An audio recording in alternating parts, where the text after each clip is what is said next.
Mega city અમદાવાદમાં વાયુ પ્રદૂષણ યથાવત જોવા મળ્યું છે। અમદાવાદ શહેરનો સરેરાશ એક્યુઆઈ 160 ને પાર નોંધાયો છે। નારોલ વિસ્તારમાં સૌથી વધુ એક્યુઆઈ 318 નોંધાયો છે। થલતેજમાં 213 એક્યુઆઈ, બોડકદેવ વિસ્તારમાં એક્યુઆઈ 203 નોંધાયો છે। સીપીનગરમાં એક્યુઆઈ 227 નોંધાયો છે। ગ્યાસપુરમાં એક્યુઆઈ 203 નોંધાયો છે। વિક્રમનગરમાં એક્યુઆઈ 193 નોંધાયો છે તો વિશ્રામનગરમાં એક્યુઆઈ 187 નોંધાયો છે।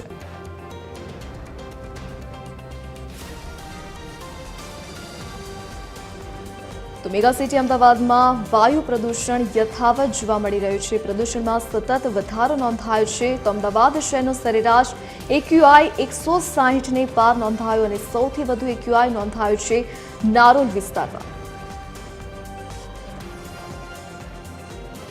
સંવાદદાતા અભિષેક સિંહ વાઘેલા આપણી સાથે લાઈવ જોડાઈ ગયા છે। જે અભિષેક, હાલ પ્રદૂષણની અમદાવાદમાં શું સ્થિતિ જોવા મળી રહી છે, ક્યાં કેટલું એક્યુઆઈ?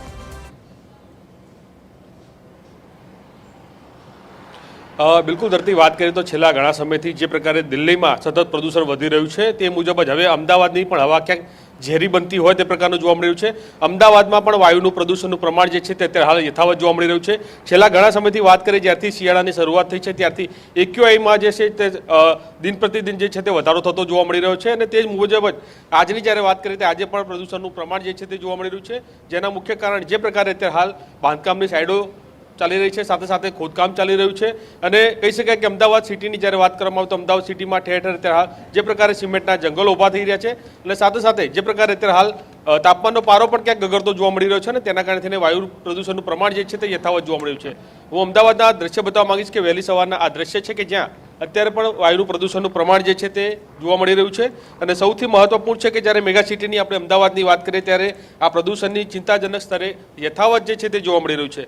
સાથે સાથે અમદાવાદ શહેરની આપણે જ્યારે વાત કરીએ ત્યારે અમદાવાદ શહેરમાં એક્યુઆઈ જે છે તે અત્યારે હાલ 160ની આસપાસનો જે છે તે નોંધાયો છે અને સૌથી મહત્વપૂર્ણ છે કે નારોલ વિસ્તારમાં કે જ્યાં ડમ્પિંગ સાઇડ આવેલી છે, જ્યાં બાંધકામની મોટા પ્રમાણમાં સાઇડો આવેલી છે, તે જગ્યા પર ચિંતાજનક એક્યુઆઈનો આંકડો નોંધાયો છે। 318 જેટલો આંકડો ત્યાં નોંધાયો છે અને સાથે સાથે તે સિવાયના અમદાવાદના અલગ અલગ વિસ્તારોની આપણે વાત કરીએ ત્યારે થલતેજમાં 213, બોડકદેવ વિસ્તારમાં 160, સીપીનગરમાં 167, ગ્યાસપુરમાં 170, સાથે સાથે વિક્રમનગરની વાત કરીએ એમાં પણ 193, વિશ્રામનગરમાં 187। એટલે કે જે પ્રકારે દિન પ્રતિદિન આ પ્રકારે હવે વાયુ પ્રદૂષણનું પ્રમાણ જે છે તે વધતું જોવા મળી રહ્યું છે। હજુ પણ આગામી સમયમાં હજુ પણ આનું પ્રમાણ વધે તે પ્રકારની પણ શક્યતા જોવા મળી રહી છે, કેમ કે અત્યારે હાલ જે પ્રકારે અમદાવાદના તાપમાનની વાત કરીએ તો અમદાવાદનું તાપમાન અત્યારે હાલ 15 થી 16 ડિગ્રીની આસપાસનું છે, નીચું તાપમાન છે। હજુ પણ તાપમાન નીચું જ્યારે નોંધાશે ત્યારે આ પ્રદૂષણનું પ્રમાણ જે છે તે યથાવત અને નીચેના લેવલમાં જ જોવા મળશે। એટલે કે સૌથી મહત્વપૂર્ણ છે કે હવે તંત્રએ આના પર ધ્યાન આપવું પડશે। અમદાવાદ મ્યુનિસિપલ કોર્પોરેશન દ્વારા જે પ્રકારે ગાઈડલાઈન બહાર પાડવામાં આવી છે તે મુજબ જ અત્યારે હાલ જે પ્રકારે બાંધકામના એટલે કે સિમેન્ટના જંગલો જે અત્યારે ઊભા થઈ રહ્યા છે ત્યાં જે પ્રકારની ગાઈડલાઈન હોય તેનું પાલન થાય તે પ્રકારનું ધ્યાન આપવું પડશે।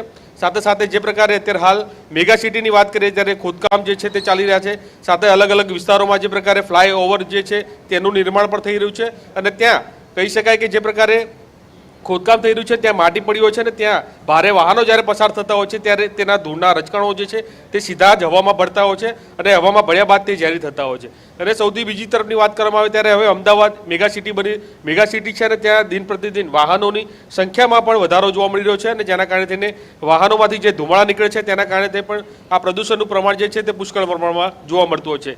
એટલે કે ધરતી સૌથી મહત્વપૂર્ણ છે કે જેમ જેમ દિન પ્રતિદિન અત્યારે હાલ એક્યુઆઈના આંકડા જે છે તે વધતા જોવા મળી રહ્યા છે, જેનું મુખ્ય કારણ જે પ્રકારે આ બધા કારણો જે છે તે દર્શાવવામાં આવી રહ્યા છે। સાથે સાથે હજુ આગામી સમયમાં હજુ પણ ક્યાંક એક્યુઆઈના આંકડા હજુ પણ વધે તે પ્રકારની શક્યતા પણ જોવા મળી છે, કેમ કે હવે શિયાળો જામ્યો છે। હવે આગામી દિવસોમાં હજુ પણ તાપમાનનો પારો ગગડશે અને તાપમાનનો પારો ગગડતા જે પ્રકારે હવાનું જે સ્તર હોય છે તે નીચે હોય છે, એટલે પ્રદૂષણનું પ્રમાણ જે છે તે નીચેના લેવલમાં જોવા મળશે અને તેને લઈને કહી શકાય કે વહેલી સવારે અને સાંજે પુષ્કળ પ્રમાણમાં વાયુ પ્રદૂષણ જોવા મળતું હોય છે અને તેને લઈને નાના બાળકો અને વૃદ્ધોને પણ ખાસ અપીલ કરવામાં આવી છે, જો જરૂર ન જણાય તો ઘરની બહાર ના નીકળવા માટેનું સૂચન કરવામાં આવ્યું છે। સાથે સાથે આવા જેટલા અમદાવાદમાં વિસ્તારો છે કે જ્યાં એક્યુઆઈ અને પ્રદૂષણની માત્રા જ્યાં વધારે હોય ત્યાં લોકોએ પણ માસ્ક પહેરવું તે પ્રકારની પણ સૂચન કરવામાં આવી રહ્યું છે। એટલે કે ધરતી સૌથી મહત્વપૂર્ણ છે કે આગામી સમયમાં હજુ પણ વાયુ પ્રદૂષણનું પ્રમાણ વધે તે પ્રકારનું અત્યારે હાલ શક્યતા જોવા મળી રહી છે। જી અભિષેક, વિગત સાથે જોડાવા બદલ આપનો આભાર। તો મેગા સિટી અમદાવાદમાં પ્રદૂષણનું સ્તર વધ્યું છે અને સૌથી વધુ પ્રદૂષણ નોંધાયું છે નારોલ વિસ્તારમાં. તો લોકોને કામ વગર ઘરની બહાર ન નીકળવા માટે અપીલ કરાઈ છે.